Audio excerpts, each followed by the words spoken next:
Faut juste mettre ses talents au service du bon, du beau et du bien et donc de Dieu. Parce que ça peut mais un peu comme les personnes qui vont être un peu connues sur les réseaux ou connues pour autre chose, pour du sport ou pour ces trucs-là. Et c'est pour ça que moi je me dis, il faut pas oublier que quand t'as un talent particulier, enfin, c'est pas grâce à toi, quoi. C'est pas toi qui es un génie incroyable, en fait. Enfin, et si tu l'es, c'est pas toi. Enfin, tu vois, faut rester humble dans la vie, en fait. Tu vois.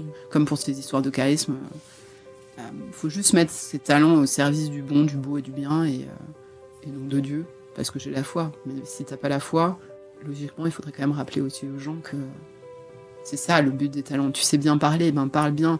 Et t'as une voix qui porte, et ben sers-toi de ta voix pour défendre les personnes fragiles, pas pour te servir tes intérêts propres.